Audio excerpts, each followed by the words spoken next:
নমরুদ ইব্রাহিম আলাইহিস সালামকে পোড়ানোর জন্য 1 মাস পর্যন্ত বাবুল শহরের সমস্ত মানুষকে দিয়া বাধ্য করেছে বাই ফোর্স অর্ডার প্রত্যেক দিন কমপক্ষে 1 মণ করে শাল কাঠ অথবা লোহা কাঠ এখানে জমা দেবা। 1 মাস পর্যন্ত বাবুল শহরের সমস্ত মানুষ যাদের শক্তি আছে, ছোট শিশু বাচ্চা বাদে, 1 মণ করে শাল কাঠ লোহা কাঠ এখানে জমা দিতে হবে, ইব্রাহিমরে পোড়ানো হবে। ইব্রাহিম আলাইহিস সালামের পোড়াতে কি 1 মাসের কাঠ লাগে নাকি? 2 মণ কাঠলি পুড়িয়ে ছাই হয়ে যায়। আর লোহা কাঠের আগুন তো অনেকক্ষণ তাই। শাল কাঠ আর লোহা কাঠ 1 মাস পর্যন্ত জমা কইরা 1 সপ্তাহ তেল মারছে। ইব্রাহিম আলাইহিস সালামকে দেখাচ্ছে যে এখানে পোড়ানো হবে, তোমার জন্য জাহান্নাম বানানো হচ্ছে। 1 মাস 1 সপ্তাহ পর্যন্ত তেল মাইরা চতুর্দিক দিয়ে বড় বড় ফুঙ্কার সেট কইরা 1 সপ্তাহ পর্যন্ত ফুঙ্কার দিয়ে আগুন জ্বালাইছে। 1.5-2 মাইল উঁচু হয়ে গেছে আগুনের শিখা, বাহিরে লাল ভিতরে কালো, ধোঁয়াকে ধোঁয়া, তেলওয়ালা আগুন যেমন হওয়া দরকার সেরকম। ইব্রাহিম আলাইহিস সালামকে বলা হচ্ছে, নমরুদ বলতেছে, ইব্রাহিম তুমি স্বীকার করো আনা রব্বুকুমুল আলা, আমি তোমাদের সকলের প্রধান রব, এ কথা বলো, স্বীকার করো, নইলে এই আগুনের মধ্যে তোমাকে নিক্ষেপ করা হবে। আমরা হইলে কি বলতাম যে কুয়ান ফুসাকুম, আগে জান বাঁচানো ফরজ, এই মশলাটা পেশ করে ঠিক আছে আবার একটু করলাম, পরে যা করবানি করবা, এই কইয়ে জান পিঠ বাঁচাই আমরা সারিয়ে আসতাম। ইব্রাহিম আলাইহিস সালাম কি বললেন? আমানতু বিরাব্বিল আলামিন, একটু কোন আমানতু বিরাব্বিল আলামিন, আমি বিশ্বাস করি রব্বুল আলামিনের উপরে, আল্লাহ আমার রব, ওই রবই আমার সব। নমরুদ তোমার কোনো ক্ষমতা নাই, আগুনের কোনো ক্ষমতা নাই, আগুনরে পোড়ানোর দায়িত্ব দিছে আল্লাহ, তাই পোড়ায়। এবার আগুনরে যদি দায়িত্ব পাল্টাইয়া কয় ও আগুন তোর মধ্যে যে যাবে তারে পোড়াবি না বরং ভিজাবি, আগুন তুই পোড়াবি রে, তোর ক্রিয়া পাল্টাই দিলাম, তোর ক্রিয়া দিলাম পানির মধ্যে, পানির মধ্যে যে পড়বে তারে পোড়াইবে পানিতে, তোর দায়িত্ব আজকে থেকে পানির দায়িত্ব, পানিতে যেমন ভিজাই যায় তুই এরকম ভিজাই ঠান্ডা করবি। এ ক্ষমতা আল্লাহর আছে না নাই? আগুনের মধ্যে দাহন ক্ষমতা কে দিয়েছে? পানির মধ্যে ডুবানো আর ভিজানোর ক্ষমতা কে দিয়েছে? আল্লাহ দিয়েছে। আল্লাহ যদি ইচ্ছার থেকে ক্ষমতাকে ছিনিয়ে নেয় তাহলে সম্পূর্ণ পাল্টে যায়।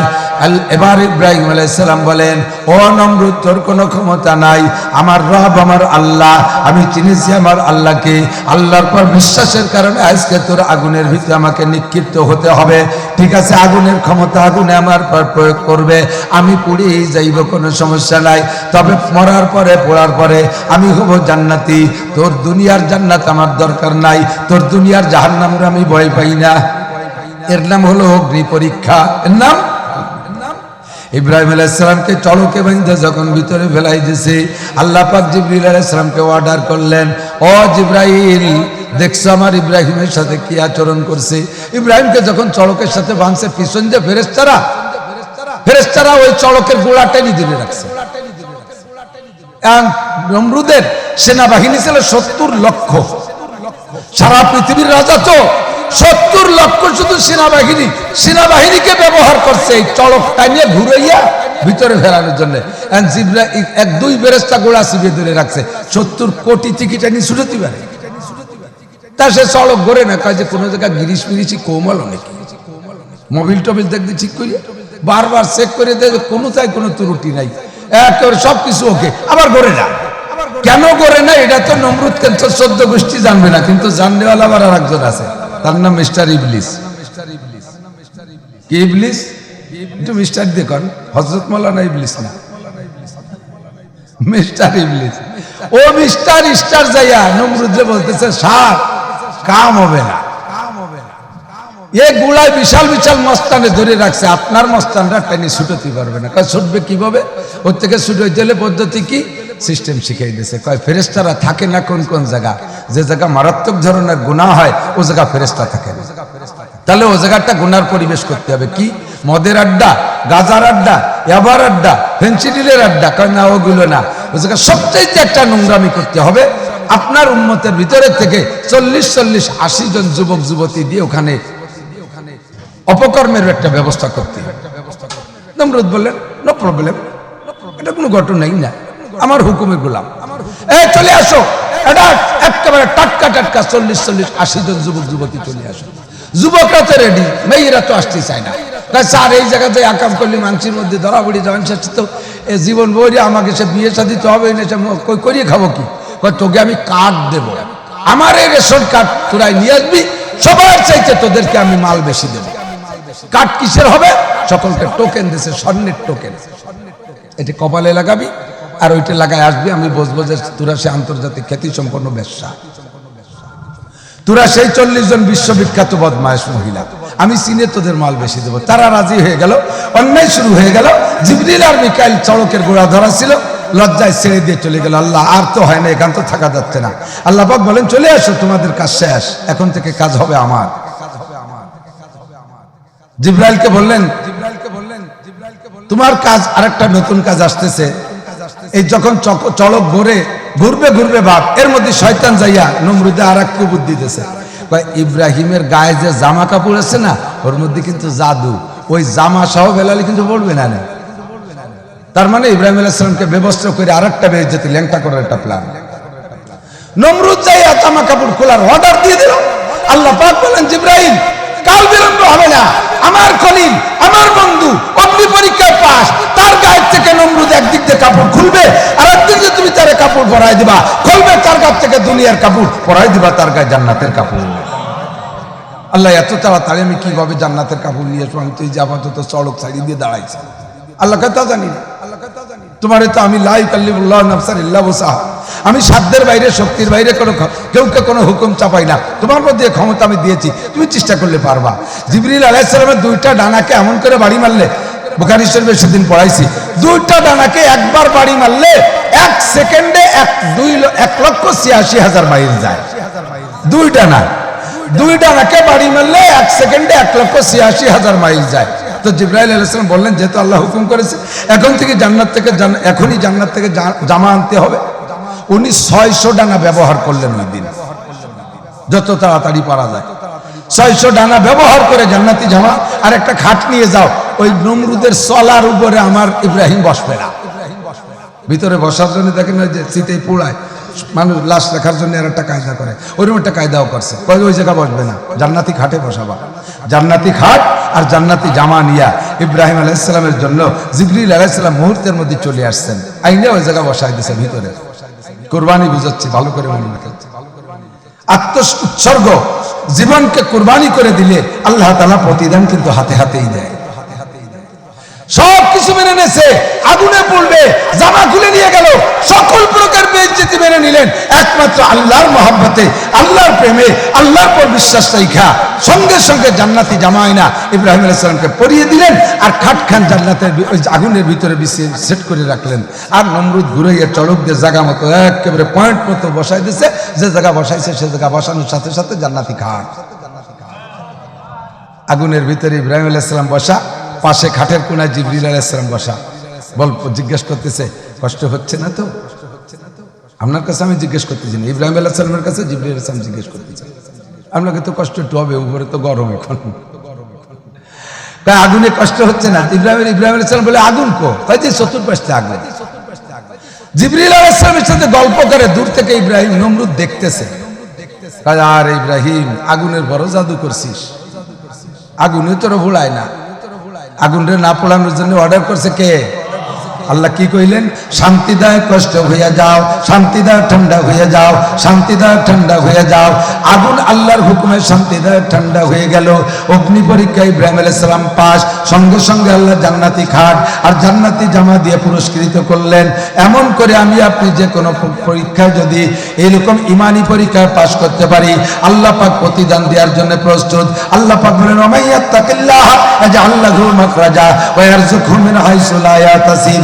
যেই ব্যক্তি আল্লাহকে ভয় করে, আল্লাহকে বিশ্বাস করে, ওমাইয়াত্তাকিল্লাহ, যে আল্লাহকে ভয় করে, আল্লাহকে বিশ্বাস করে, ইয়াজআল লাহু মাখরাজা, আল্লাহ তাআলা তাকে সকল বিপদ থেকে বের হওয়ার জন্য শত সহস্র রাস্তা বের করে দেয়, হাজার হাজার পথ তার জন্য ব্যবস্থা করে দেয়। ওয়া ইয়ারযুকহু মিন হাইসু লা ইয়াহতাসিব, ধারণার বাহির স্থান থেকে রুজির ব্যবস্থা করে দেয়। আল্লাহ পাক আপনার কল্পনার বাহির স্থান থেকে রুজির ব্যবস্থা করে দেবে। শর্ত হলো আল্লাহকে ভয় করা, আল্লাহর প্রতি বিশ্বাস রাখা, কথা। ইব্রাহিম আলাইহিস সালাম ভয় করেছে, বিশ্বাস করেছে, আল্লাহ পাক তার জন্য উত্তম ব্যবস্থা করেছে। অবশেষে যায় ইব্রাহিম আলাইহিস সালামের বয়স যখন 98 বয়স। এই যে গন্ডগোল গুলো চলতেছে নমরুদের সাথে, এর সময় ওনার কোনো ছেলে মেয়ে নাই। এটা ওনার নবুয়তির জিন্দেগীর সূচনায় নমরুদের বংশরা ধ্বংস করে দেওয়ার পরে অবশেষে আল্লাহ পাক যখন ইব্রাহিম আলাইহিস সালামের জন্য স্টেট কায়েম করে দিয়েছে, ইব্রাহিম আলাইহিস সালামের সেনাবাহিনী জয়লাভ করেছে, ফাতহে মুবিন পেয়ে গেছে। বয়সের শেষকালে আইসা তখন দুনিয়ায় আর কোনো নবী রাসূল ছিল না, শুধু ইব্রাহিম আলাইহিস সালাম একাই রাসূল। এখন ইব্রাহিম আলাইহিস সালামের বয়স 98 আর ওনার স্ত্রীর বয়স 88 বা 90, এই 8-10 বছরের ডিফারেন্স। এই মুহূর্তে আল্লাহ পাক রব্বুল আলামিন বললেন ইব্রাহিম আলাইহিস সালাম দোয়া করলেন, আল্লাহ আমি তো চলে যাব, আমার কোনো সন্তানই নাই, পরবর্তীতে নবুয়তির কাজ, আমার এই কাজ ধরে রাখার জন্য জিম্মাদারি পালন করবে কে? আল্লাহ যদি আমার একটা সন্তান হতো। আল্লাহর পক্ষ থেকে ইলহামি দোয়া আসছে, রব্বি হাবলি মিনাস সালিহিন, কোরআন শরীফের আয়াত, রব্বি হাবলি মিনাস সালিহিন, আল্লাহ আমার একটা নেককার সন্তান দাও। দোয়া করলেন ইব্রাহিম আলাইহিস সালাম, আল্লাহ কা ফাবাশশারনাহু বিগুলামিন হালিম, আমি তাকে একটা কঠিন ধৈর্যশীল সন্তানের তাকে সুসংবাদ দিলাম। সন্তানটা তো হবেই হবে, সাথে হবে বিশ্বসেরা ধৈর্যশীল, সন্তানটা হবে বিশ্বসেরা ধৈর্যশীল। ফাবাশশারনাহু বিগুলামিন হালিম। এবার ইব্রাহিম আলাইহিস সালামের ওই সময় চুল দাড়ি সব পাইকা গেছে, ওনার স্ত্রীরও আয়েশার বয়স এসে গেছে। নারীদের গর্ভধারণ করার বয়স সর্বকালে 55 বছর বয়স পর্যন্ত। আমরা কিতাবে যা পাই, মেডিকেল সায়েন্সের বিজ্ঞানীরা, ডাক্তাররা এটাই আবিষ্কার করেছে, ব্যতিক্রম 2-1 জন থাকতে পারে, এর আগেই বন্ধ হয়ে যায়। আবার কেউ 60-70 বছর পর্যন্ত ধারণ ক্ষমতা পায়। স্বাভাবিকভাবে 55 বছর বয়সের পরে মাসিক বন্ধ হয়ে যায়, এরপরে আর সন্তান ধারণ করার ক্ষমতা থাকে না। ইব্রাহিম আলাইহিস সালামের স্ত্রীর বয়স, সেই বয়স পার হয়ে চলে গেছে। আল্লাহ পাক রব্বুল আলামিনের কুদরতি কামেলার ক্ষমতা, যে কোনো বয়সে যদি সন্তান দেওয়ার ইচ্ছা করে আল্লাহ পারে কি পারে না? 100 বছরে বুড়োরে আল্লাহ সন্তান দিতে পারে, 90 বছরে বুড়িরে আল্লাহ সন্তান দিতে পারে। সন্তান একটা এসে গেল, নাম তার ইসমাইল আলাইহিস সালাম। এই সন্তানের চেহারার ভিতরে নূরে মুহাম্মাদি সাল্লাল্লাহু আলাইহি ওয়াসাল্লামের চমক শুরু হয়ে গেল। এর আগে কোন নবীর চেহারার ভিতরে আমাদের নবীর নূরানিয়াতের ফোকাস দেখা যায় নাই। সর্বপ্রথম ইসমাইল আলাইহিস সালামের চেহারাটা একটু ব্যতিক্রম, অনেকের চেয়ে ব্যতিক্রম। বলা হয় নূরে মুহাম্মাদি সাল্লাল্লাহু আলাইহি ওয়াসাল্লাম ইসমাইল আলাইহিস সালামের চেহারার মধ্যে ফোকাস শুরু করে দিয়েছে। এমন সুদর্শন সন্তান ইসমাইল আলাইহিস সালাম, জগতে অমন সুদর্শন সন্তান এর আগে আর কেউ দেখে নাই, এত সুদর্শন। আল্লাহু আকবার। বাচ্চা যখন জন্ম নিয়েছে, আমার দিক থেকে মানুষের, আমাদের সকলের তো কম বয়স বাচ্চা কাচ্চা হয়েছে। জীবনের প্রথম সময়ের সন্তান, প্রথম বাচ্চাটার প্রতি যে আকর্ষণ থাকে, ধীরে ধীরে আরো বাচ্চা হতে থাকে আর আকর্ষণ ভালোবাসা কমতে তালে থাকে। এরপরে সামনে যেটা আসে নতুন ছোট, ওদের প্রতি একটু হয়, আর যেগুলো বড় হয়ে যায় আস্তে আস্তে তারা সত্যি তালে থাকে। এক সময় বাপ বেটা কাজে ডাঙ্গাও হয়, আর সামনের পর যেটা ছোট মোটো থাকে ওইটা নিয়ে একটু আদর আল্লাহ করে, ঠিক না? এর করতে করতে যদি আগের গুলো বড় হয়ে গেছে, এর মধ্যে বুড়ো যদি আর একটা বিয়ে করে, তাহলে আগের পক্ষে সকটে শতালু হয়ে যায়, সম্পর্কই ভালো থাকে না, বাপ ওকে শতালু হয়ে যায়। পিসের পক্ষে যেটা বিয়ে করে, এই পক্ষে যদি ভুই গুনে একটা ভোটে, ওরে কবার, তা বুড়ো কালে কুচ হয়ে রয়েছে, তা উটির মতো ভিটিয়ে রিনি ঘুরি বেড়ায়, ব্যাগের মধ্যে রিনি ঘুরি বেড়ায়, এত ভালোবাসা। আর ইব্রাহিম আলাইহিস সালামের একটাও নাই বাচ্চা, বৃদ্ধকালে পেয়ে গেছে বাচ্চা, এমন ভালোবাসা। এই ভালোবাসায় ঘুরে ঘুরে এসে ইসমাইলকে দেখে, ঘুরে ঘুরে এসে ইসমাইলকে দেখে, ঘুরে ঘুরে এসে ইসমাইলকে দেখে। নামাজে যাওয়ার আগে একবার দেখে যায়, আবার আইসে আর একবার দেখে। আল্লাহ পাক রব্বুল আলামিন কয়, আমার একটু কম পড়ে যাচ্ছে। আগে তুমি খালি আমার দিক তাকাইতে, আমার দিক দেখতে, উপরের দিক তাকাইতে, আর এখন নিচের দিক তাকাচ্ছ বেশি, উপর দিক তাকানো কম হয়ে যাচ্ছে। আল্লাহ পাক কয়, আমার ভালো ঠিকতেছে না, ওই বাচ্চা বাড়ি রাখতে পারবা না। এটা সব পরীক্ষা, এটা সব কি বাচ্চারে সরাও, বাড়ি রাখতে পারবা না, আমার কম পড়ে যাচ্ছে। আল্লাহর এই হুকুমে কোন জায়গায় রাখবো, কয় নিয়ে যাও, যাইতে থাকো, যেখানে নামানোর দরকার সেখানে বলবো। জিবরিল আলাইহিস সালাম একটা বুরাক নিয়ে আসছে জান্নাত থেকে, বুরাক আইনা ওই বুরাকে ইব্রাহিম আলাইহিস সালাম, হাজেরা আলাইহিস সালাম আর ইসমাইল আলাইহিস সালাম 3 মাসে বাচ্চা মাত্র। কয়টা খেজুর আর একটু পানিতে, কিচ্ছা সবাই জানেন, আসছে তাই একটু বলতেছি। যাইতে যাইতে যাইতে 3 বার মঞ্জিল দিয়েছে, 3 বার নামায় বুরাকের থেকে নামাইয়া জিবরিল আলাইহিস সালাম বলছে ভাই এই জায়গা, কয় না আরো সামনে, ভাই এই জায়গা না আরো সামনে, এই জায়গা কয় না আরো সামনে। যাইতে যাইতে বর্তমান যেখানে মক্কা কাবাঘর হাজী সাহেবরা গেছেন, কাবার ল্যান্ডটাকে খেয়াল করেছেন? সমতল ল্যান্ড যেটা, তার থেকে কাবাঘর কিন্তু অনেক নিচে, বিশাল একটা পুকুর তার মাঝখানে, ওই নিচে জায়গা। এই 2019 সালে হজে গেছিলাম, সেইবার দেখলাম বিশাল বৃষ্টি, ওই বৃষ্টিতে কাবার সেহেনে যেখানে মাথার তওব করা হয় হাঁটু পানির বেশি জমে গেছে। আরো জায়গা আরো ছাদ দিয়ে, নিচে জমজম কূপ ছিল, তার উপরে ছাদ দিয়ে উঁচু করছে, তারপরও ওই জায়গাটা ল্যান্ড ফ্লোরের থেকে প্রায় 20 ফিট নিচে হবে, চতুর্দিকে পাহাড় আর পাহাড়। এই জায়গাটা রাইখা এখানে থাকতে হবে, কিচ্ছু নাই, কাবাঘর ছিল না তখন। নূহ আলাইহিস সালামের বন্যায় কাবাঘর ভাঙ্গিয়ে তছনছ হয়ে চলে গেছে, শুধু পুতাটা আছে, বিটেটা আছে, এখানে থাকবে। রেখে চলে যাচ্ছেন ইব্রাহিম আলাইহিস সালাম। মনে চায় যাইতে, কন কেমন পরীক্ষার পরীক্ষা, শত শত মাইলের ভিতরে কিচ্ছু নাই, পাহাড় আর পাহাড়, পাহাড়ের ভিতরে পাহাড়ি প্রাণী আছে, এর ভিতরে রেখে যেতে হবে, একটু পানি, অল্প কটা খেজুর।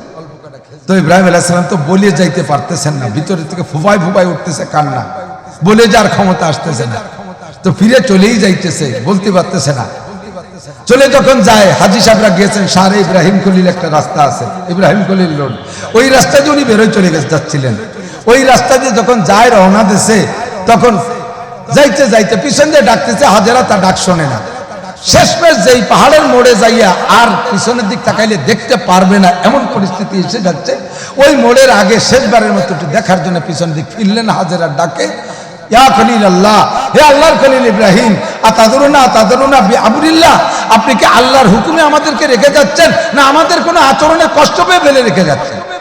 ইব্রাহিম আলাইহিস সালাম বললেন, বিআমরিল্লাহ, আমি তোমাদের পর কোনো রাগ না, কলিজার টুকরা সন্তানের পর তো আমার বিশাল ভালোবাসা, তুমি আমার স্ত্রী, আমার অন্য স্ত্রী পেটের সন্তান নেই, তোমার পেট থেকে সন্তান, কাজেই তোমার প্রতি ভালোবাসা পরিপূর্ণ, কোনো সমস্যা নাই, আল্লাহ আমাকে হুকুম করেছে।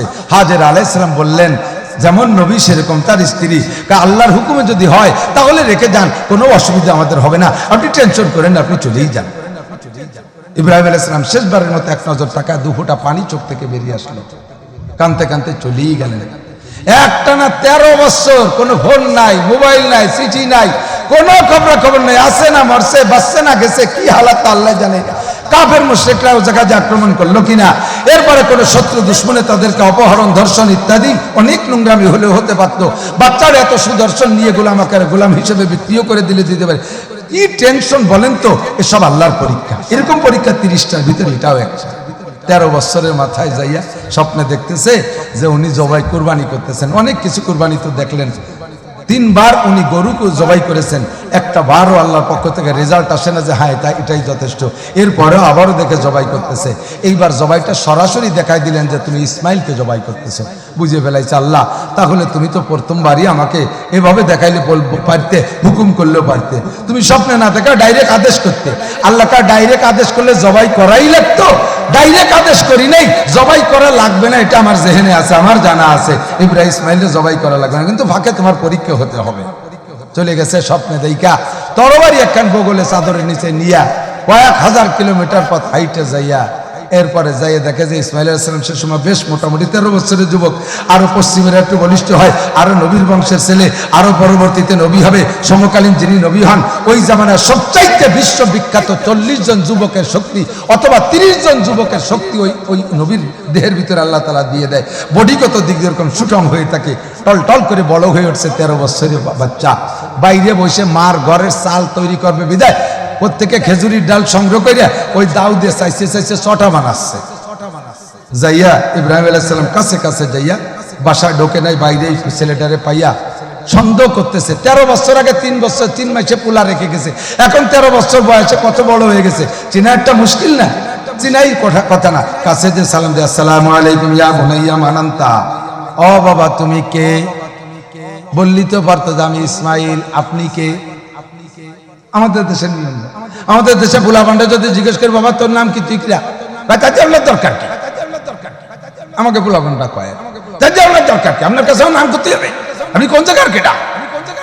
আরে বাচ্চারা জবাব দেয়, কি কয়? ওয়ালাইকুম সালাম, ওয়ালাইকুম সালাম, ইসমি ইসমাইল ইবনে ইব্রাহিম খলিলুল্লাহ, জোরে কোন সুবহানাল্লাহ। আমার নাম ইসমাইল, আমার আব্বার নাম ইব্রাহিম খলিলুল্লাহ। আমার নাম ইসমাইল, আমার আব্বার নাম ইব্রাহিম খলিলুল্লাহ। শুধু ইসমাইল বলে চিনে কি চেনে না, নামের সাথে বাপের পরিচয় দিলে চিনতে যেতে অসুবিধা না হয়। স্কুল নাই, কলেজ নাই, কেজি নাই, কিন্ডারগার্টেন নাই, প্রাইমারি নাই, হাই স্কুল নাই, মাদ্রাসা নাই, মক্তব নাই, কোনো শিক্ষালয় নাই, বিদ্যালয় নাই। মায়ের কোল থেকে, মায়ের কাছ থেকে প্রাথমিক শিক্ষা পেয়েছেন। পরিচয়টা কিভাবে বলতে হবে সুন্দর করে ছোট বাচ্চা শোনাই দিলেন।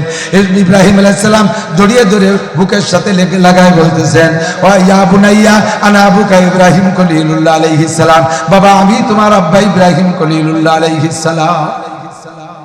বুকের সাথে জড়িয়ে ধরে গুলাগুলি গলাগলি আর কোলাকুলির ভিতর যে কয়, বাবা আল্লাহর হুকুম হয় নাই তাই আসতে পারি নাই, রেখে গেছি তোমাদেরকে আল্লাহর হুকুমে, আসছি আবার আল্লাহর হুকুমে, এতদিন অনুমতি পাই নাই তাই আসতে পারি নাই রে বাবা। তবে এসেছি একটা স্বপ্ন দেইখা, ইন্নী আরা ফিল মানাম আন্নী আযবাহুকা ফানজুর মাযা তারা। ও বাবা, আল্লাহ পাক আমাকে স্বপ্নে দেখাইছে আমি তোমারে জবাই করিতেছি, মাযা তারা, এ ব্যাপারে তোমার রায় কি, তোমার মতামত কি একটু বলবা? আমাদের ছেলে হইলে কি বলতো, বাবা তুমি 13 বছর খবর নাও না, 13 বছর পরে স্বপ্নে এইদিকে আইছো, এটা ভালো কিছু স্বপ্ন দিয়ে আসতে পারে না। তুমি দেখে আসবা যে আমার তুমি বাচ্চার একটা দালান দিচ্ছ, ওই বাচ্চা কিছু করিয়ে দিচ্ছ, তাই দেখে আসবা তুমি আমার জবাই দিতে আইছো। দাও আমার কাছেও আছে একটা, আসো কিনা কারে জবাই দিতে পারি, আমাকে ভুলাবান তাই কইতো, কথা কন না কেন? জীবন শেষ করে দিয়ে কামাই রোজগার করিয়ে খাওয়াইয়া, রক্ত পানি করে খাওয়াইয়া, সেই সন্তানের আব্বা আমার ইজ্জতের দিকে তাকায় না, আব্বা আমার জানের দিকে তাকায় না, কথা কন ঠিক না? আর এই ছেলেরে কিচ্ছু দেই নেই, 13 বছর পরে এসে তোমারে জবাই দিতে আইছে। ছেলে কয়, আব্বা যদি স্বপ্নে দেখে থাকেন নবীদের স্বপ্ন ওহী, আর আপনি আল্লাহর খলিল, আপনার স্বপ্ন বিলকুল ওহী। এ জায়গা কোনো পরামর্শের দরকার নেই। পরামর্শ করতে গেলে 2 বা বেটার মধ্যে 3 নম্বর মিস্টার ঢুকে বসতে পারে। এই মিস্টার ঢুকে আপনার স্বপ্নকে বাস্তবায়ন করতে দেবে না, আল্লাহর হুকুম বাস্তবায়ন করতে দেবে না। কাজে আব্বা বাবা থাক, যা স্বপ্নে দেখছেন এটা সত্য, চলেন যাই। ওই জায়গার থেকে ডাইরেক্ট চলে গেছে, যাইয়া যা করার, কিচ্ছা লম্বা বলতে গেলে আমার মূল কথা কম পড়ে যাবে। তা আমি বলতে চাইছি যে এই জায়গা সন্তান জবর যে মাসালাটা বলেন, ফালাম্মা আসলামা ওয়াতাল্লাহু লিল জাবির, যখন কাট কইরা শোয়াইয়া জবাই করার জন্য বিলকুল ছুরি চালাইছে, ইব্রাহিম আলাইহিস সালাম চোখ পাইতে দেখতে পারবে না বিধায় ইসমাইল আলাইহিস সালাম বলছেন, আব্বা আপনার চোখ বেঁধে নেন আগে, আব্বা আমার হাত পা বেঁধে নেন। কে বাবা তুই কি দৌড়ে চলে যাবে নাকি আমি জবাই করতে গেলে? না আব্বা দৌড়ে চলে যাব না, আমার গলার ভিতরে যখন ছুরি ঢুকবে তখন তো আমার জীবনের শেষ মুহূর্ত, আমি অজ্ঞান হয়ে যাব, ছাটাছাটি দাবাদাবি করব। আমার এই লাভালাভি দাবাদাবির ভিতর দিয়ে আমার পা যদি আপনার গায়ে লাগে তাহলে আমার এই কুরবানি হওয়ার পর আমি নেকি কম পাবো। আল্লাহ কিয়ামতে আমাকে হয়তো বলবে, এই ইসমাইল তুমি আমার ইব্রাহিম খলিলের গায়ে কেন পা মারছো, লাথি মারছো? তখন আমি জবাই হওয়ার পর আমার নেকি কমে যাবে। কাজে আমি যাতে ছটফট করতে না পারি আমারে বেঁধে নেন। এক একটা কথা কত বড় ওজনের কথা। লাস্টে কয়, আব্বা আমার জামাটা একটু খুলে আলাদা রাখেন, আর এতে যেন রক্ত মাখায় না। যাওয়ার সময় আমার মার কাছে একটু দিয়ে যান, আপনি 13 বছর আগে আমাকে আমার মাকে ফেলে রেখে গেছেন, আমার মা আমার বুকের সাথে জড়িয়ে ধরে আমাকে দেখে দেখে একটু সান্ত্বনা নিত, আপনি তো আসেন নাই, আজকে আমার জবাই করে নিশ্চয় আপনি আমার মায়ের কাছে থাকবেন না, চলে যাবেন, আমার মা কি দেখে সান্ত্বনা নেবে? আমার জামাটা একটু দিয়ে যাইয়েন, রক্ত দেখলে স্টক করবে, কাজেই পরিষ্কার জামাটা আলাদা করে রেখে আমার মার কাছে দিয়ে যান, যাতে দেখে দেখে একটু সান্ত্বনা নেবে। এর এক একটা কথার ওজন কত, ওই মুহূর্তে ধৈর্য কি মানায়, সহ্য করা সম্ভব? আল্লাহ পাক এই পরীক্ষা নেছে, যখনই জবাই শুরু করে দিয়েছে আল্লাহ পাক ওয়ানাদাইনাহু ইয়া ইব্রাহিম কদ সাদ্দাকতার রুইয়া ইন্না কাযালিকা নাজজিল মুহসিনিন ওয়া বাদাইনাহু বিযিবহিন আযীম। আল্লাহ পাক জিবরিলকে আবার ওই সময় বললেন, তাড়াতাড়ি যাও জান্নাত থেকে একটা প্রাণী নিয়ে আসো, আমার ইব্রাহিমের ছুরিতে যতক্ষণ পর্যন্ত রক্ত না পাবে, কোনো গলার মধ্যে ছুরি না ঢুকবে, অতক্ষণ পর্যন্ত পচাইতেই থাকবে। অথচ ইসমাইলের জবাই হতে দেওয়া যাবে না। ইসমাইলকে যদি জবাই হতে দেওয়া হয় এই সুন্নাতটা চলতে থাকবে কিয়ামত পর্যন্ত, ইব্রাহিমের এই সুন্নাত। তাহলে প্রত্যেক আব্বার উপরে ওয়াজিব হয়ে যাবে নিজের প্রথম সন্তানকে কুরবানির সময় জবাই দেওয়া।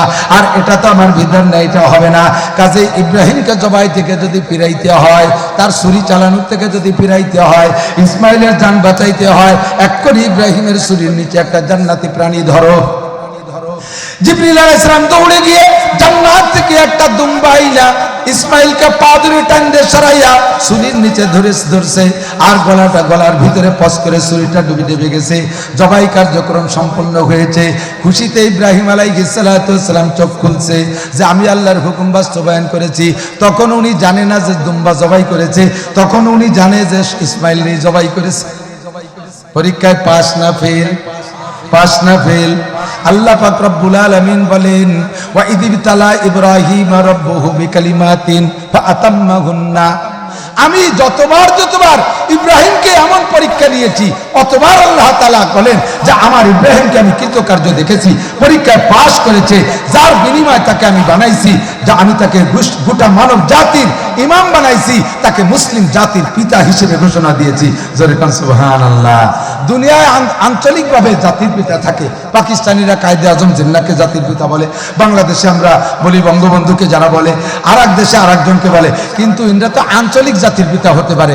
বিশ্ববিখ্যাত একেবারে আমেরিকা থেকে জাপান পর্যন্ত সারা দুনিয়ার মুসলিম জাতির পিতা কিয়ামত পর্যন্ত যার নাম ঘোষণা, তিনি হলেন ইব্রাহিম খলিলুল্লাহ আলাইহিস সালাম। ঠিক কিনা? তাহলে ইনার কুরবানির বদৌলতে ইসলাম জিন্দা হয়েছে, ইসলামের নামকরণ পেয়েছি। আমাদের দিনের বেলা চলে যায় জায়গা মতো, আমাদের দিনের বেলা অনেক কর্মব্যস্ততা। আমার ফ্যান দিও না, এই ফ্যানের বাতাস আসতেছে, ঘামতে থাকবো আর কথা বলতে থাকবো। দিনের বেলা আমাদের কর্মব্যস্ততা অনেক থাকে। যে সময় প্রতিকূল পরিবেশ ইবাদত করতে বাধা আসে, ওই সময় ইবাদত করলে আল্লাহ বেশি নেকি দেয়, ওই সময় ইবাদত করলে আল্লাহ তাআলা বেশি নেকি দেয়। যার যে জায়গা গুনার পরিবেশ, ওই জায়গা নেকি করলে আল্লাহ বেশি খুশি হয়। আমি মৌলানা নাসিরকে যদি কিয়ামতে আল্লাহ তাআলা বলে, এ নাসির তুমি কি ঘুষ খাইছো? আমি বললাম না আল্লাহ, জীবনে একটা কাও খাইনি। যদি বলে কেন খাও নাই, এত ঘুষের জগতে তুমি থাকলে ঘুষ খাইলি না কেন? আল্লাহ আমি ঘুষ পাবো কোন, আমার দেয় কিটা ঘুষ? আমি না পুলিশের চাকরি করি, না এলজিডিতে চাকরি করি, না সেটেলমেন্টে চাকরি করি, না দলিল নেই, না সরকারি, আমার ঘুষ দেয় কিটা? দিলি না একটু খাতাম না খাতাম পরে বসতাম। তাহলে আমি যে ঘুষ খাই নাই, কেন খাই নাই? ঘুষ পাই নাই বলে খাই নাই।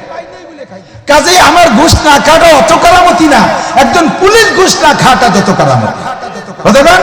একজন ওসি ঘুষ না খাওয়া যত কারামতি, একজন এসপি ঘুষ না খাওয়া যত কারামতি, একজন দারোগা ঘুষ না খাওয়া যত কারামতি, আমার ঘুষ না খাওয়াটা অত কারামতি না। কারণ আমার ঘুষ কেউ দেয় না, তা খাবো কোন জায়গায়?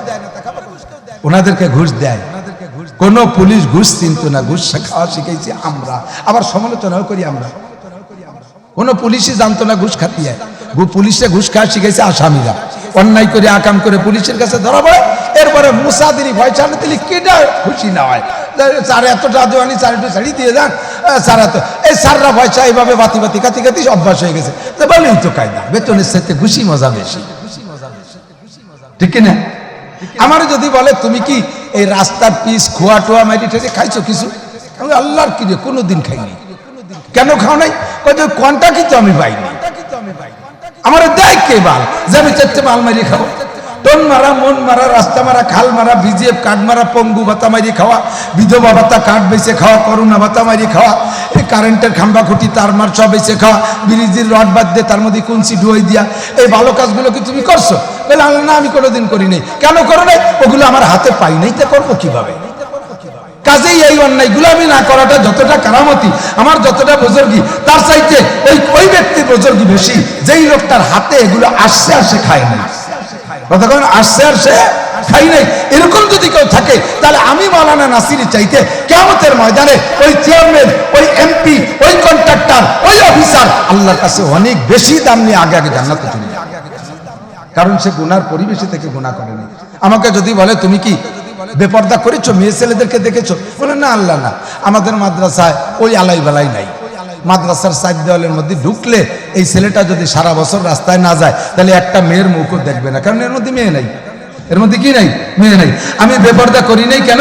আমি বেপর্দার পরিবেশ পাইনি, এর ভিতরে মেয়ে ছেলে নাই, তার বেপর্দা করবো কি? এ জায়গায় বেপর্দা না করার যে কারামতি, আমার চাইতে বেশি কারামতি হবে, লক্ষ কোটি গুণ বেশি হবে যদি কাশিয়ান কলেজ, আলবাডাঙ্গা কলেজের কোনো প্রফেসর বলে যে আমি কোনো মেয়ের চেহারার দিকে তাকাই নাই, আমার কাছে পড়ছে সারা বছর, কোন মেয়েটা কেমন আমি জানি না, বোরকা পরে আসুক আর না আসুক, আমি মেয়েদের চেহারার দিকে তাকাই না। কোনো কলেজ স্টুডেন্ট যদি বলে একটা বছর আমি লেখাপড়া করেছি কলেজে, আমি কোনো মেয়ের চেহারা দেখি নাই, তাহলে এই কলেজের ছাত্রটা, এই কলেজের প্রফেসর আমার মতো বেপর্দা না করা আলেমের চাইতে হাজার হাজার কোটি গুণ বেশি দামি আল্লাহর কাছে। কারণ সে গুনার পরিবেশে থেকে গুনাহ করে নাই। আমি তো পরিবেশ বাইরেই তাই করি। কথা কন না কেন? আমার নবী বিশ্ব নবী মুহাম্মদুর রাসূলুল্লাহ সাল্লাল্লাহু আলাইহি ওয়াসাল্লাম। ভাই আমার দিক এখন যদি নবী এসে স্টেজে ডাক দেয়, এই আলফাডাঙ্গাবাসী মালা ময়দানে যারা উপস্থিত আছো, এক্ষুনি আমার সাথে যাইতে হবে যুদ্ধের ময়দানে, যাবেন না? কেউ আছেন নাকি? কথা কয় না। নবী এখন যদি আসে ওলা ফরজান, আল্লাহ যদি নবীরে পাঠায় দেয় এই জায়গায় দাঁড়াইয়া স্টেজে ডাক দিয়ে বলে এখনই কাফেরের সাথে লড়াই করতে যেতে হবে, যুদ্ধ করতে যেতে হবে, আর যুদ্ধে যেই যাবে, আজকে আমাকে জিবরাইল জানাই দিয়েছে আল্লাহর পক্ষ থেকে, আজকের যুদ্ধে কেউ ফিরে আসবে না, শহীদ হয়ে যাবে সকলে। নবী যদি ডাক দেয় এরকম শাহাদতের অ্যাডভান্স খবর দিয়ে, যাবেন না এরকম কোনো মানুষ আছেন? ষোলো ষোলো ভাব মনে হয় যেন অনেকেই যাবে না। কেটা কেটা যাবেন একটু আল্লাহরের হাত দেখান তো। সত্যি মনের থেকে উঠাইছেন? মাঝে মাঝে কয়জন অর্ধেক উঠেছে, অর্ধেক হতে ফিরে চলে আসবে। ডাক টান টান, নারায়ে তাকবীর, নারায়ে তাকবীর। মনে করছে যে এই সময় তো জিহাদের কথা কোয়া নিষেধ, তা আবার হুজুর কোন কথা কলো, শেষে ছবি তুলে নিয়ে আবার মামলায় না ফেলাই দেয়। আরে আমি কি আজকের জিহাদের ডাক দিছি না নবীর একটা উদাহরণ বলতেছি। নবী যদি এই সময় এসে ডাক দেয় তাহলে আমরা কেউ বাদ থাকবো না। কেন থাকবো না? বহুত নজরিয়া আছে। খাজা মঈনুদ্দিন চিশতি রহমাতুল্লাহ আলাইহি, আমার দিক, খাজা মঈনুদ্দিন চিশতি রহমাতুল্লাহ আলাইহির ইন্তেকালের পরে ওনার লাশ নামাইছে দিল্লির মাঠে। সেই কালে মিডিয়ার যুগ না, টেলিফোন নাই, মোবাইল নাই, যাতায়াত ভালো না, শুধু মৌখিক খবরে ওনার জানাজায় উপস্থিত হয়েছে 16 লক্ষ মানুষ। মাঠকে যেভাবে তৈরি করছে, মাঠে কতগুলো মানুষ সামাইতে পারে, দাঁড়াইতে পারে, এর একটা মেজারমেন্ট করে বলছে যে 16 লক্ষ মানুষ জানাজায় আসছে। এরপরে ওনার জানাজার লাশ দেখার জন্য একটা সুযোগ দিয়েছে। ওই লাশ দেখছে মুসলমানরা তো দেখছেই, আর হিন্দুরাও দেখছে বহুত। তো যত হিন্দু ও জায়গায় ওনার লাশ দেখছে, ওনার লাশের চেহারা দেখে 1 লক্ষ হিন্দু জায়গায় কলেমা পড়ে মুসলমান হয়ে গেছে। চেহারা থেকে কেমন যেন আলাদা একটা নূর চমকাচ্ছে, দেখেই তার ভিতরে বুঝে আসছে এটা ভিন্ন কেউ, এটা অন্য কিছু, এটা জগতের, এই জগতের কোনো আমাদের মতো কোনো মানুষ না, এই মানুষটা একটু ভিন্ন মানুষ। তার চেহারা নূর দেখে কলেমা পড়ে মুসলমান হয়ে গেছে। তাহলে নবীর একজন সাধারণ উম্মত মঈনুদ্দিন চিশতি সাহাবায়ে কিরামের লক্ষ ভাগের এক ভাগ, সাহাবায়ে কিরামদের লক্ষ ভাগের এক ভাগ, আর সারা দুনিয়ার সমস্ত সাহাবার সমস্ত নবী মিলাইলে আমার নবীর 1 মিনিটের সমান হবে না। আর সেই নবী এই জায়গায় এসে ডাক দেবে জিহাদের, যাবেন না এরকম কেউ আছেন? নবী বলে যে বাবা, হ্যাঁ আমার উম্মতরা তোমরা আজ থেকে পাগড়ি পরবা, জুব্বা পরবা, দাড়ি কাটবা না, এ কথা যদি নবী এ জায়গায় দাঁড়িয়ে বলেন, মানবেন না এরকম কেউ আছেন?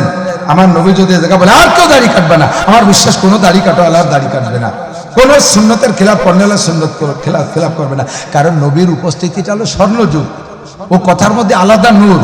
এর জন্য নবী বলেন আমার সামনে তোমরা যারা আছো, তোমরা আমার ডাকে সাড়া দিয়া ময়দানে যাইয়া জিহাদ করে গলা কাটায় দেওয়া যত সহজ, যত সহজ, এত সহজ হবে না। এমন একটা সময় আসবে যেই সময় একটা সুন্নতের পর আমল করে এত সহজ হবে না। আমার সাথে আমার ডাকে সাড়া দিয়া স্ত্রীকে বিধবা করবা, জানতেছো নতুন স্ত্রী ঘরে আইনে মাত্র 1 রাত তার সাথে জীবন যাপন হয়েছে, বৈবাহিক জীবন যাপন হয়েছে, সবে মাত্র নতুন স্ত্রীকে নিয়ে বাসর করলো, আর সেই অবস্থায় ডাক আসছে হানজালা রাদিয়াল্লাহু তাআলা আনহু। ডাক পাইয়া হযরত বিলাল রাতের বেলা ডাক দিয়েছে আল জিহাদ, আল জিহাদ। ইতিমধ্যে ওনার গোসল ফরজ হয়েই গেছে। স্ত্রীকে বলতেছে কেমন একটা শব্দ মনে হয় যেন বিলালের আওয়াজ। বলে হ্যাঁ বিলালের আওয়াজই তো মনে হচ্ছে। তাহলে তুমি থাকো, আমি একটু বাইরে থেকে আওয়াজটা ক্লিয়ার বুঝিয়ে আসি। বাইরে যখন গেছে দেখে যে পরিষ্কার বিলাল রাদিয়াল্লাহু ডাক দিছে আল জিহাদ, আল জিহাদ মির রাসূলিল্লাহ সাল্লাল্লাহু আলাইহি ওয়াসাল্লাম, নবীর পক্ষ থেকে জিহাদের ডাক। বাইরে থেকে বলতেছে স্ত্রী তোমার গোসল তুমি করে নিও, আমি আর ঘরে যাব না, আমি তরবারি নিয়ে হাতে করে বের হয়েছে, আমি জিহাদে চলে যাব। নবিয়া বেরে ডাক দিছে, আল্লাহ আমারে জিহাদের জন্য ডাক দিছে। নতুন স্ত্রী বলতেছেন আপনি জিহাদে যাবেন, আমি আপনাকে কোনো বাধা দেব না, একটু গোসলটা করে যান। জিহাদে যে যদি শহীদ হন, শহীদদেরকে তো গোসল করানো নিষেধ, আপনি বিনা গোসলে কবরে চলে যাবেন নাপাক শরীর নিয়ে, আসেন একটু গোসল করাই দিই। কয় না, গোসল করাইতে গেলে তোমার সাথে আলাদা একটা ভালোবাসা হয়ে যেতে পারে, তোমার চেহারার প্রতি আমি আকৃষ্ট হয়ে যেতে পারি, শয়তানে আমারে ধোঁকা দেবে। আরে আজকে থাক, তুই আর এক জিহাদে যাস, কত সাহাবা আছে নতুন স্ত্রী রেখে 2-4 দিন আনন্দ কর, এইভাবে শয়তান আমারে পাম্পটি দিতে পারে। কাজেই তোমার চেহারা আর দেখবো না, তোমার সাথে দেখা হবে জান্নাতে। সুবহানাল্লাহ। এই মুহূর্তে স্ত্রী রেখে যাও কত বড় ইমানের ব্যাপার। হানজালা চলে গেলেন আর যুদ্ধে উহুদের ময়দানে শহীদ হয়ে গেলেন। 70 জন সাহাবার 69 জনকে পাওয়া যাচ্ছে, একজন সাহাবা পাওয়া যাচ্ছে না। সাহাবায়ে কিরাম বললেন হুজুর আমার টোটাল সাহাবা তো আমরা হিসাব করছি, যারা জীবিত আছে আছে, যারা মারা গেছে তাদের লাশ পাইছি, কিন্তু একজন সাহাবা পাচ্ছি না। লিস্টি তালিকা হিসাব করে দেখা হযরত হানজালাকে পাওয়া যাচ্ছে না। ইতিমধ্যে কিছুক্ষণের ভিতরে আবার হানজালাকে পাওয়া গেল। হযরত হানজালার মাথায় লম্বা বাবরি চুল ছিল, এই চুল বেয়ে বেয়ে পানি পড়তেছে। কন্যা সুবহানাল্লাহ। হুজুর বললেন এই হানজালার এই মাথায় যে সাহাবায়ে কেরাম, হুজুর হানজালার মাথায় পানি কেন? সারা গায়ে পানি ভিজে ভিজে ভাব। আল্লাহু আকবার। জিবরিল আলাইহিস সালাম জানাই দিয়েছেন হুজুরকে, মা ইয়ান্তিকু আনিল হাওয়া ইন হুয়া ইল্লা ওয়াহয়ুন ইউহা আল্লামাহু শাদীদুল কুওয়া। আল্লাহর পক্ষ থেকে জিবরাইলের মারফত জানানো হয়ে গেছে আপনার হানজালার গোসল ফরজ ছিল। শহীদদেরকে গোসল করারও নিষেধ। তাদের গায়ে যে রক্ত থাকবে, তামুতুনা কামা তাহয়াউন ওয়া তুহশারুনা কামা তামুতুন, যেমন হবে তোমাদের জীবন যাপন, মরণটা হবে তেমন। আর মরণ হবে যেমন, হাসরের মাঠে উঠবো তেমন। জান্নাতি যে দুনিয়ার সাহাবায়ে কেরাম শহীদ যারা, তারা মরণের সময় তাদের গায়ে যে রক্ত থাকবে, এই রক্ত সহ তাদেরকে দাফন করতে হবে। আল্লাহর মুলাউলুদ্দাম ওয়ার রিহু রিহুল মিস। কিয়ামতের ময়দানে এই রক্ত ভিতরে থাকবে রক্তেরই রং, রং থাকবে লাল। আর ওই শহীদদের গায়ের রক্ত থেকে মেশকোয়ার আম্বারের ঘ্রাণ বের হইতে থাকবে। গোসল করাইয়া তাদের গায়ে রক্ত ধুয়ে রাখবে না, রক্ত সহ তাদেরকে দাফন করে দিতে হবে। জিবরাইল নবীকে বললেন, ওগো নবী, আপনার হানজালা গোসল ফরজ হয়েছিল, এই ফরজ গোসল দুনিয়ার থেকে আদায় করে আসে নাই। ফরজ গোসল বাকি থাকলে শহীদ হলো তারে গোসল করাইতে হবে। তাই সেই গোসল তো কেউ জানে না। আমরা আমাদেরকে আল্লাহ জানাইছে, আমরা গোসল করাইছি। কিছুক্ষণ আপনার হানজালাই শহীদের কাতারে ছিল না, ছিল কোন জায়গায়? আমরা জমিন থেকে আকাশে উঠাই নিয়া জান্নাতের পানি দিয়া হানজালাকে গোসল করায় জমিনে পাঠাইছি। নবী পাকের ডাকে সাড়া দিয়া নব স্ত্রীকে বিধবা করা যত সহজ, মায়ের কোল খালি কইরা শহীদ হওয়া যত সহজ, সন্তানকে এতিম বানাইয়া যুদ্ধে শহীদ হওয়া যত সহজ। আমার নবী বলেন এমন একটা সময় আসবে, এমন একটা সময় আসবে যেই সময় একটা সুন্নতের পর আমল করা অত সহজ হবে না, অত সহজ হবে না। এই জন্য নবী বলেন, মান তামাসসাকা বিসুন্নতি ইনদা ফাসাদে উম্মতি ফালাহু আজরু মিয়াতি শাহীদ।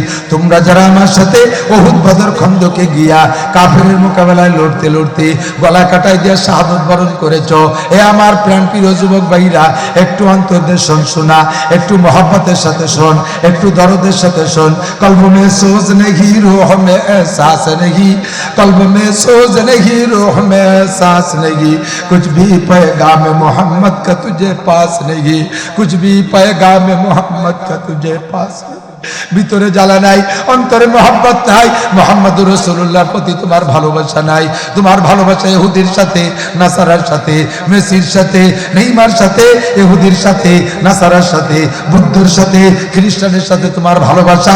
যেই খ্রিস্টানের বাচ্চাদের সমর্থন কইরা রাত 1টা থেকে 3টে পর্যন্ত দাঁড়িয়ে দাঁড়িয়ে খেলা দেখেছিস, সেই ইহুদির বাচ্চারা বিশ্বকাপ জয় করে নেওয়ার পরে কয়েকদিন পরে আল্লাহর কোরআনকে ছিঁড়া পায়ের নিচে ফেলে পদদলিত করতেছে।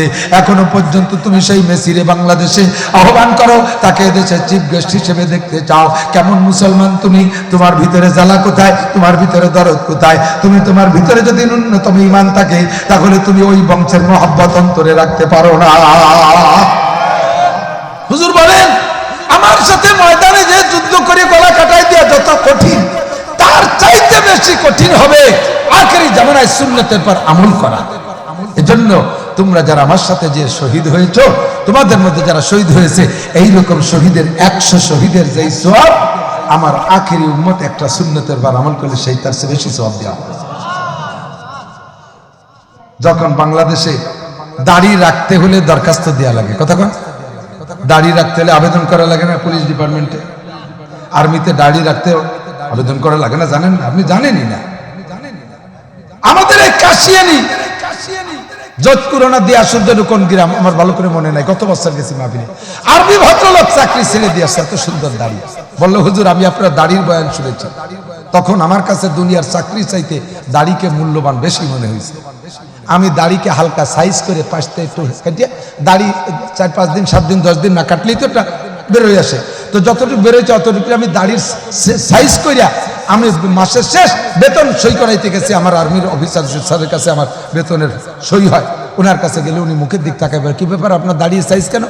স্যার আমি দাড়ি রাখার নিয়ত করছি। যান, বেতনের সই পাবেন না, বেতন পাবেন না। আমি জায়গায় বলে আসলাম, স্যার আপনি আমার বেতনটা আপনি নিয়ে খেয়ে গেলেন, যান। দাড়ি রাখছি তো রাখছি, আমি দাড়ি কাটবো না। দেখে আল্লাহ আমাকে রুজি দেয় কি দেয় না। আল্লাহ পাক আরবি চাকরির মধ্যে রুজি রাখছে নাকি তার সুন্নাহ রাসূলের সুন্নতের মহব্বতের বিনিময়ে আমার তিনি আসমান থেকে রুজি দেবে। আমি এইবার ইমানি পরীক্ষা ট্রাই করবো আল্লাহকে আমি পরীক্ষা করব। হযরত আমি চাকরি ছেড়ে দিয়ে চলে আসছি, চাকরিতে যে সুখে ছিলাম তার চাইতে 1000 গুণ সুখ আল্লাহ তাআলা আমাকে দিয়েছে। যদি আমি আল্লাহর কাছে মিথ্যে কথা বলি, সে লোক আছে, আমি গেলে এলাকায় মাহফিল গেলে আমার সাথে সাক্ষাৎ করে, তো যাওয়া সুন্নতে আহমদ তুজা বা মুহাম্মদ কাইবুয়াদ নিসবতরা। আমার হযরত মাওলানা আলী হোসেন শাহবুজুর রহমাতুল্লাহ আলাইহি মাঠে এসেছেন, বয়ান করেছেন। ওলামায়ে কেরাম তো সকলেই চিনি রহমাতুল্লাহ আলাইহি। উনি যখন বয়ান করেন তখন তো আমরা শ্রোতাও না, ছোট ছোট ওনার বয়ানের মধ্যে শুনেছি রাসফুলবাড়ি মাদ্রাসায় বসে, খুলনা রাসফুলবাড়িতে ফুলবাড়ি গেট মাদ্রাসার পাশে ওই যে কি কয় আরআরএফ পুলিশ আছে, আরআরএফ পুলিশ লাইনের ইমাম ছিলেন উনি। ওই দিন বয়ানের ভিতরে বলতেছিলেন জুমার নামাজের সময় যে উনার বয়ান শুনে যশোর ক্যান্টনমেন্টের ব্রিগেডিয়ার একজন দাড়ি রাখার সিদ্ধান্ত করে ফেলেছে, তো দাড়ি রেখেই দিয়েছে। তখন প্রেসিডেন্ট ইরশাদ সাহেব, প্রেসিডেন্ট উনি তো সেনাবাহিনীর লোক, প্রেসিডেন্ট ইরশাদ সাহেব তো আর্মির লোক, উনি সেভাবেই প্রেসিডেন্ট। তো প্রেসিডেন্ট যশোর ক্যান্টনমেন্ট পরিদর্শনে আসবেন এই কথা 3 মাস আগে তো জানাই দেয়, ইনফরমেশন দিয়ে দিয়েছে, সেভাবে ক্যান্টনমেন্টকে পরিপাটি করছে, সুসজ্জিত করছে। যখন হেলিকপ্টারে আইসে ইরশাদ সাহেব নামবেন তখন ক্যান্টনমেন্ট যিনি প্রধান থাকবে উনি তো অনার করবে, রিসিভ করবে উনি, তো যিনি অনার করবে রিসিভ করবে ওনার মুখেই দাড়ি। উনি আর কের কাছে চিঠিপত্র লিখে প্রেসিডেন্টের কাছে আবেদন করে দাড়ি রাখে নাই, সেনা প্রধানের কাছে আবেদন করে দাড়ি রাখে নাই, রেখেই ফেলাইছে। বয়ান শুনছে তো রেখে ফেলাইছে। এখন ওই দিন চিন্তায় পড়ে গেছে, আল্লাহ যদি স্যার কইয়েই ফেলে তাহলে কি কবানি, যে দাড়ি রাখছেন কে? তা আমি তো ভয়তে রিসিভ তো আমার করতেই হবে, ক্যান্টনমেন্ট প্রধান আমি। হেলিকপ্টার থেকে নামার পরে আমি চিন্তা করতেছি যে হ্যান্ডশেক মুসাফা এটা ওটা দিক নজর চলে যাক, আমার দাড়ি উনি না দেখুক। আর সিস্টেম কি, যে জায়গা হাত পায়, যে জায়গা দেখবেন যে গাই মানে ভোলা ভুসি আছে, গাই লাগলে সেই জায়গায় লাগে, ঠিক না? এত বড় বিল্ডিং বানাইছেন, সব জায়গা কত সুন্দর সুন্দর জায়গা, কেষ্ট হয়ে পড়ে না। এক জায়গায় কানিটি একটু নুনা ধরছে, তোরে এইখান কয়েনতে আছে, এই নুনা ধরা এইটির দিক নজর দেয়, ভালো জায়গার প্রশংসা করে না। সারাটা না দেখে আমি এত সুন্দর সাজাইছি ক্যান্টনমেন্ট, কোন দিক নজর না। আমার হাতে মুসাফাদের ও হুজুর দাড়ি রাখছেন কবে? এর জায়গা মতো গাই দিয়েছে। আমি বললাম তয় হয়ে গেছে, চাকরি আজ শেষ। সাহস করে বলে ফেললাম স্যার 3 মাস হলো। এরপর তার কথা না বললেও চলে। প্রেসিডেন্ট ইরশাদ সাহেব বলতেছেন একটু বললেন না তো, তাহলে এই কথার কি মানে? না বলে রাখছেন তাহলে চাকরি থাকবে না, তাহলে চাকরি আজই শেষ। এরপরে জিজ্ঞেস চাকরি আর কতদিন আছে, এ কথা কি বুঝায়? তাহলে 7 দিন জাতি দেবে না। চাকরি আর কতদিন আছে? কয় স্যার আর 1 বছর আছে। কয় যে দাড়ির বদৌলতে আর 2 বছর বাড়াই দিয়া গেল।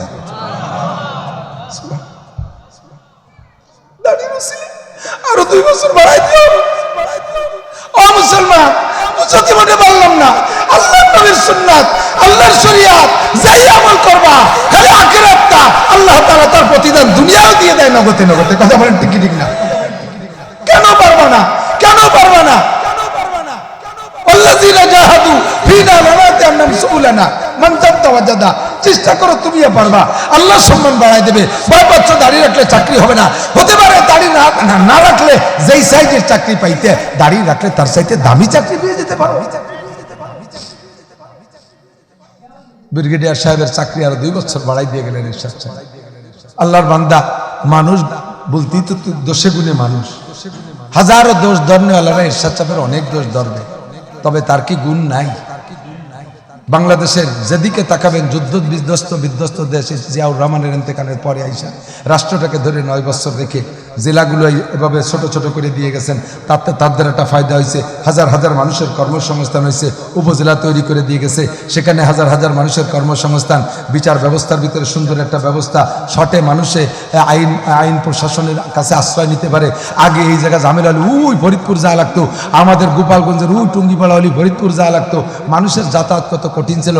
জেলা জেলা ছোট করে দিয়েছে, এক জেলারে 5টা জেলা বানায় দিয়েছে। সবকিছু মিলাইয়া উপজেলা ভবনগুলো করে দিয়ে গেছে। সবকিছু কিছুর ভিতরে আছে। তারপরে আমাদের বিশ্ব ইস্তেমার ব্যাপারে সহযোগিতা করেছেন, কাকরাইল মসজিদের ব্যাপারে সহযোগিতা করেছেন, উলামায়ে কিরামকে অনেক খেদমত করে গেছেন। তৎকালীন ইরশাদ সাহেবের আমলে মসজিদের বিদ্যুৎ বিল মওকুফ ছিল, বিদ্যুৎ বিল মওকুফ ছিল, একটা খেদমত করে দিয়ে গেছেন। আর এইরকম চোখের সামনে ধর্মের কিছু দেখলেও উনি সহযোগিতা করতেন। আল্লাহ যেন তারা মাফ করে দেয়। একটু কন্যা আমিন, একটু বলবেন না আমিন। আমরা আমলিক করি, বিএনপি করি, এটা আমার ব্যাপার। আমার দেশের একজন নেতা যদি জান্নাতি হয় আমার কম পড়বে? ওই অনশন সূচি যদি বেচতে চলে যায় তাতে আমার অসুবিধা কি? আমার বেচতে আমি যাবো, তারটাই সে যাক। নরেন্দ্র মোদী বেচতে চলে যাক, তোমার কি অসুবিধা কি? জাহান্নামী তো হবেই, কিন্তু সে যদি বেচতে হয় তাতে আমার লস আছে নাকি? আমেরিকার প্রেসিডেন্ট জো বাইডেন যদি কলেমা পড়ে বেচতে চলে যায় আমার আরো খুশির বিষয়, দুঃখের কিছুই না, আনন্দের বিষয়। আল্লাহ তাআলা প্রত্যেকটা ইবাদতের প্রতিদান যেমন আখিরাতে রেখেছেন এরকম দুনিয়ায় রেখেছেন। আর যে ইবাদতটা করতে যত কষ্ট হয় ওই ইবাদতে প্রতিদান তত বেশি। লাইলাতুল কদর খায়রুম মিন আলফি শাহর, এক রাত সারা রাত জেগে ইবাদত করবেন 1000 মাসের চাইতে বেশি নেকি পাবেন। কোন সুবহানাল্লাহ, 1000 মাসের চাইতে বেশি নেকি পাইবেন। 5 ওয়াক্ত অন্যান্য ওয়াক্তে নফল নামাজ পড়ি, সব নফলের চাইতে কঠিন নফল কোন ওয়াক্ত কান্দি? তাহাজ্জুদের ওয়াক্ত। কোন ওয়াক্ত? তাহাজ্জুদের ওয়াক্ত। আওয়াবিন পড়লে 12 বছর নফল নামাজের সওয়াব পাওয়া যায়। ইশরাক পড়লে 2টা উট সদকা করার সওয়াব পাওয়া যায়। চাষতের নামাজ পড়লে আরেকটা নেকি পাওয়া যায়। এরকম বিভিন্ন নফল ইবাদতের বিভিন্ন রকম প্রতিদান আছে। আর তাহাজ্জুদে কি হয়? তাহাজ্জুদটা হলে একেবারে নীরব নিরিবিলি নিস্তব্ধ পরিবেশ, সবাই ঘুমিয়ে রয়েছে, দাতা আর গ্রহিতা দুইজনে গোপন আলাপ চলতেছে। দাতাকে গ্রহিতা আমি, দাতাকে গ্রহিতাকে আমি, আল্লাহ দিচ্ছে আর আমি নিচ্ছি, কেউ জানে না। জুত করে নিয়ে গোলা ভরি ফেলাই দেব গোপনে। এরকম একটা নিরিবিলি সময়। যত আল্লাহর ওলি বুজুর্গ হয়েছে সব তাহাজ্জুদ পড়ে হয়েছে। বিনা তাহাজ্জুদে কেউ বুজুর্গ পীর হতে পারে না। এমনি আমাদের বাংলাদেশে আছে তাহাজ্জুদ তো দূরের কথা, দাড়ি না রাখলেও পীরে কামাল হয়ে যায়। দাড়ি ছাড়া পীরে কামাল, গদ্দিনা শিল্পী, পীরে ড্যাগ, পীরে গেট, পীরে বস্তা, টাকা দিয়ে বস্তা ভরি ফেলা যাচ্ছে। বেটা যেই পিসাব তার পীরগিরিকে টাকার ব্যবসায় ব্যবহার করে, ওই পিসাব যত সৌন্দর্য দেখাক না কেন তার ভিতরে ত্রুটি আছে, তার ভিতরে সমস্যা আছে, ওইটা গন্তব্যে পৌঁছতে পারবে না। যেই পিসাবের নজর টাকার দিক, এ হপ্তে কালেকশন, ও হপ্তে কালেকশন, সে হপ্তে কালেকশন, খালি টাকা দাও, খালি টাকা দাও, নামাজ 1 ঘন্টা পরে পড়বো, টাকা দাও। পানের গাদির মতো টাকা দিয়ে গাদি করে ফেলাই। বন্ধুরে, উম্মতের পকেটের দিকে তাকাইয়েন না, উম্মতের বডির দিকে তাকাইয়া পরিবর্তন করার চেষ্টা করেন। টাকার দান্দা বাদ দেন। টাকা দেবে কে? আমি হাজী শরিয়তুল্লাহ রহমাতুল্লাহ আলাইহির 6ম পুরুষ হযরতের নাম ভুলে গেছি। আমি মুসাফা করছি, বহুত বড় বুজুর্গ আমাদের এই যে বাহাদুরপুর হাজী শরিয়তুল্লাহ রহমাতুল্লাহ আলাইহির 6ম পুরুষ মুসাফা করছি। আমি মনে করছি হযরতকে কিছু হাদিয়া দেব। আল্লাহু আকবার, উনি আগের থেকেই দেখছে যে আমি মুসাফা করব। কোন ফাঁকে হাতের মধ্যে উনি টাকা নিয়ে রাখছে তা আমি জানি না। আমি মুসাফা করার সাথে উনি পিসাব আমার হাতের মধ্যে, আরো প্রায় 15 বছর আগে কসকসি একটা 100 টাকার নোট দিয়েছে। আমি তো লজ্জায়, হযরত কি করলেন? কয় যে এটা আমাদের বংশীয় ধারা, বংশীয় নিয়ম। কোনো ওলামাই কিরামের সাথে মুসাফা করলে তাকে খালি হাতে মুসাফা না করা, কিছু দেওয়া আমাদের পূর্বপুরুষদের ঐতিহ্য, আমাদের এটা দেওয়ার অভ্যাস, আমরা নেই না। মুসাফায় ওরা টাকা নেন না, আমরা দেই। তাহলে পীর হতে হবে অলির মতো, দিয়ার অভ্যাস করতে হবে। মুরিদির পকেটের দিকছে এটাই বসে রয়েছে, কয় টাকা নিয়েছে আল্লাহ, আজকে কি মানি ব্যাগ আনছে কি আনে নাই, কি এর বেনেতে আল্লাহ জানে। কি ব্যাপার, কিছু দিয়েছেন? সে পানি ব্যাগ আনতে, সে জামা পাল্টাতে, সে পানি ব্যাগালা প্যান্ট পরি আসিনি। আইসেন তাই সামনে মাসের 3-4 তারিখে আইসেন, বেতন টেতন পাই আইসেন, গরমে গরম। উম্মতের পকেটের দিক নজর থাকলে ওই পীরের দ্বারা উম্মতের পরিবর্তন হয় না। কতক্ষণ না কেন, ঠিক না? যেই পীরের নজর হবে উম্মতের মাথা থেকে পায়ের তালু পর্যন্ত, ওর চুল কেমন, ওর টুপি কেমন, ওর পাগড়ি কেমন, ওর মোষ কেমন, ওর দাড়ি কেমন, ওর জামা কেমন, ওর জুব্ব কেমন, ও প্যান্ট পরছে টাকটু শুয়েছে কিনা। আল্লাহর রহমতে আমি আমলি না, আমি বক্তা জগতের সবচেয়ে বড় বেআমলি মানুষ। আমার নিজের বয়ান করতে লজ্জা লাগে যে কিয়ামতে আমি অ্যারেস্ট হয়ে যাব, যে বলছো আমল করো নাই কেন। তবে হাজারো মানুষ আমি দেখেছি আমার বয়ানের পরে তারা লম্বা প্যান্টের থেকে কাইটে টাকনুর উপর পর্যন্ত বানাইছে। মানজার ইজারাহু বাতারা লাম ইয়ানজুরিল্লাহু ইলাইহি ইয়াউমাল কিয়ামা। ও যুবক, তোমার প্যান্টটা লম্বা, টাকনু শুইছে, আজকে যে বাড়িতে বটি দিয়ে কাটিয়ে একের খাটো করে ফেলাই দাও, তোমার সম্মান একটু কমবে না বাড়বে ছাড়া? সম্মান কমবে না বাড়বে ছাড়া? খুদার কসম বাড়বে, খুদার কসম বাড়বে। আমাদের নড়াইল জজকোর্টে ছিলেন দায়রা জজ মাওলানা মাজদার হোসেন সাহেব। উনি যখন কোর্টে যাইতেন তো কোর্টের পোশাক পরতেন, তো প্যান্ট যেটা পরতেন ঢিলা ঢালা প্যান্ট পরে একজন জজ, দায়রা জজ, পরবর্তীতে বিচারপতিও পর্যন্ত প্রায় চলে গেছিলেন। এই স্যার উনি তো আর এই গোলজুব্ব পরে জজ কোর্টে বিচার আদালতে বসতে পারে না, ওনার তো কোর্টের একটা পোশাক আছে, তো প্যান্ট পরতেন। আমি সচক্ষে দেখেছি, বারহা ওনার মাহফিলে আমি তফসিল করেছি, ওনার বাড়ি রাজশাহী, সেখানে নিয়ে গেছে আমার স্যারের প্যান্ট ছিল নেসকো শার্ট। একজন দায়রা জজ, তুমি কটুক নিয়ে আবার এসেছো, তুমি তো 7.5 পাস, পুরো 7 না, তারই প্যান্ট সে স্যান্ডেলের নায়ের দাঁড়িয়ে বার হয়ে গেছে। প্যান্ট পায়ে দিতে প্যান্ট পরে না, প্যান্ট পায়ে দেয়, প্যান্ট পায়ে দিতে তার স্যান্ডেলের নায়ের দাঁড়িয়ে বার হয়ে গেছে। বাপের টাকার প্যান্ট তো পালাইয়ে 3 দিনে একটা সিরিজ, তোর কি নিয়ে ভর্তি হলি, কোন জায়গা ভরিস তাও দেখবানি আল্লাহ।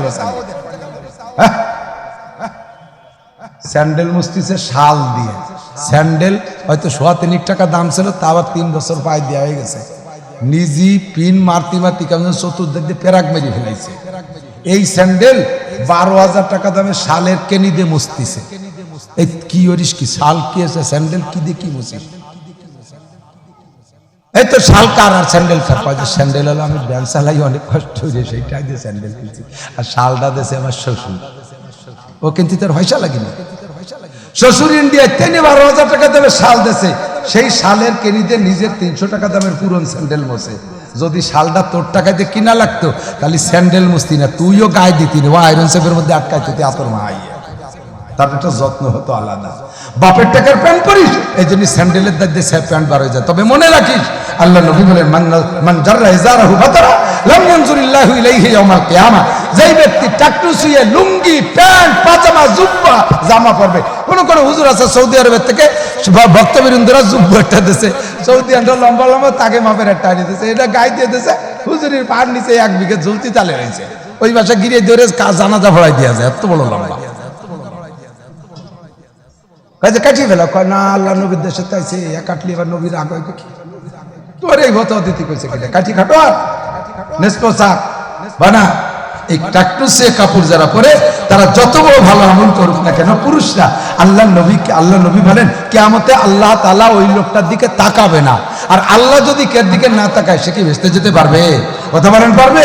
কাজেই যুবক, তুমি আজকে নবীর মোহাব্বতে তুমি এই জামানায় প্যান্ট কাটো, প্যান্ট কেটে খাটো করো, এটা আমলের পরিবেশ না। এই সময় হলো বেআমলের পাল্লা চলতেছে, জাহান্নামেতে যা প্রতিযোগিতা চলতেছে।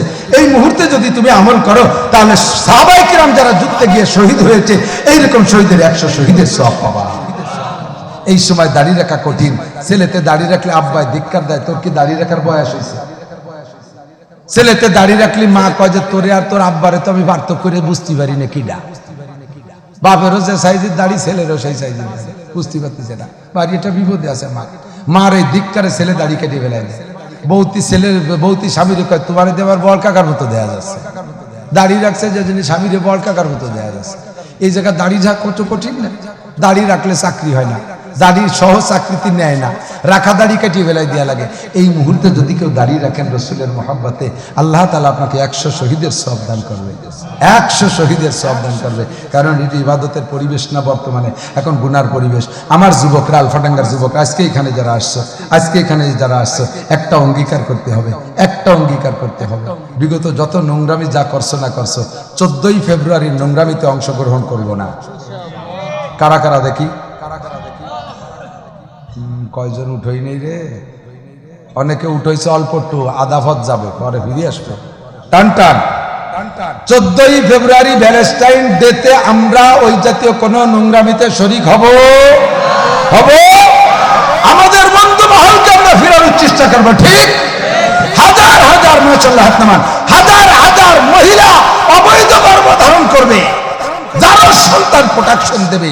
বিশ্বব্যাপী একটা লুচ্চমি দিবস। কতক্ষণ ঠিক কিনা? যুবক যুবতী কিভাবে পাগলের মতো, পঙ্গপালের মতো ছোটে, মহিলা যুবক ছেলে মহিলা একটা পিছনে বসাইয়া, এর একটা পিছনে বসাতে পারলি তো ওর আর হুশ থাকে না, ও সিদরাতুল মুনতাহায় পাও দেয় যাইয়া, মোটরসাইকেল চালায়, খালি ওড়ে।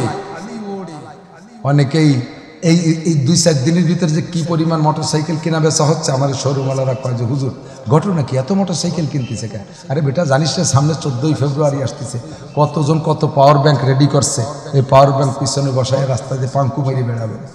পড়িয়ে যাবি, একেবারে ট্রাকের তলে চলে যাবি, ক্ষুধার গজবে পড়বি।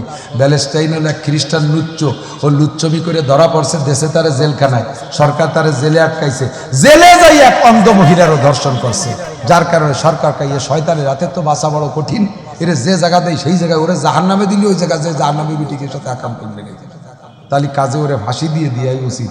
এই 14ই ফেব্রুয়ারিতে তারে ফাঁসি দিয়েছে, আর সেই তালে সমস্ত লুচ্চরা তার তালে তাল দিয়ে দুনিয়া ভরে লাফায় বেড়াচ্ছে।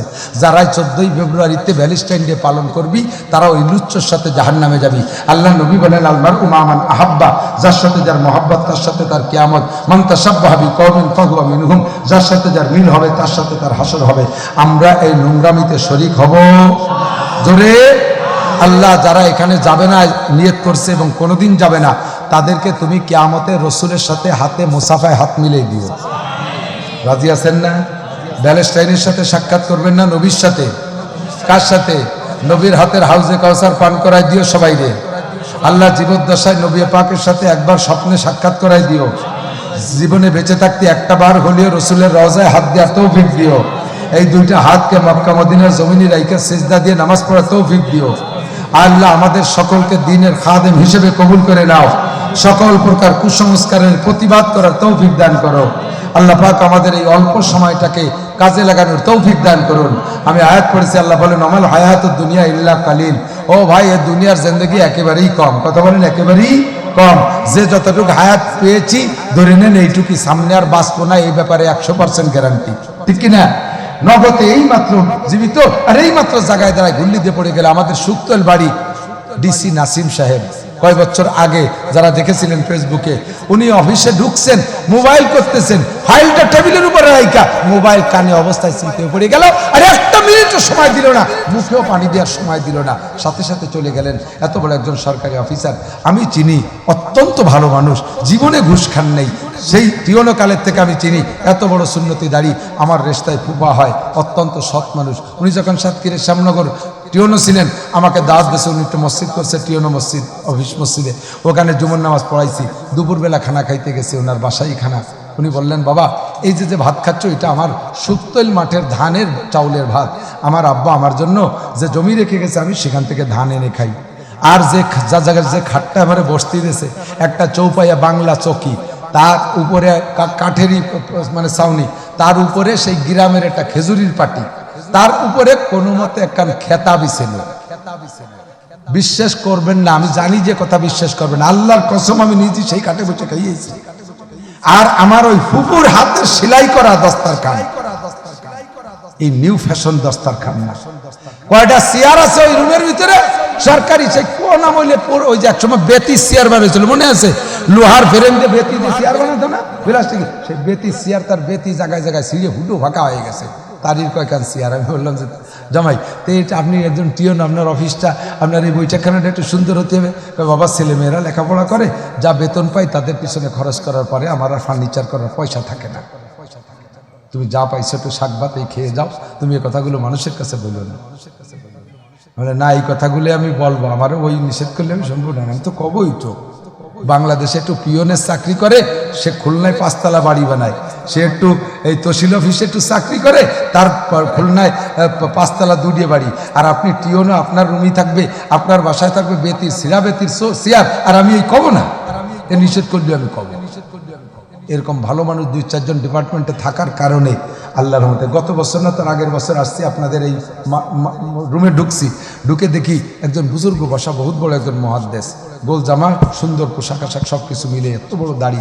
আমি ভয়তে ভয়তে যে মুসাফিরের পাশে বসে রয়েছি। পরে উনি বলতেছেন যে হুজুর, আমি আলফাডাঙ্গা থানার ওসি। মনে আছে নাকি? আলফাডাঙ্গা থানার ওসি সাহেব, এত বড় দাড়ি। আমি তো আশ্চর্য, এই দাড়ি আর এই জুব্বার এই পাগড়ি নিয়ে আমার বিশ্বাস যে একটা হারাম পয়সা খেতে পারে না, মানুষের পর জুলুম করতে পারে না। ও আমার প্রিয় যুবকরা, তোমরা এরকম অফিসার হও, আমি তোমাদের জন্য দোয়া করব, আমি তোমাদের প্রশংসাভাবে গেয়ে বেড়াবো। তোমার প্রশংসা আমি বলবো তো 1000 মানুষের শুনবে, এটাই তোমার জন্য দোয়া হবে। তুমি কবুলিয়াত পাবা, আল্লাহ তোমাকে কবুল করবে, আল্লাহ তোমাকে সকল ব্যাপারে সাহায্য সহযোগিতা করবে। আমাল হায়াতুদ দুনিয়া, এ দুনিয়ার জিন্দেগি অতি কম, ওয়া ইন্না দারাল আখিরাতা লাহিয়াল হায়াওয়ান, আসল জিন্দেগি মরার পরে। কথা বলেন, আসল জিন্দেগি কোথায়? মরার পরেই শুরু হবে আসল জিন্দেগি।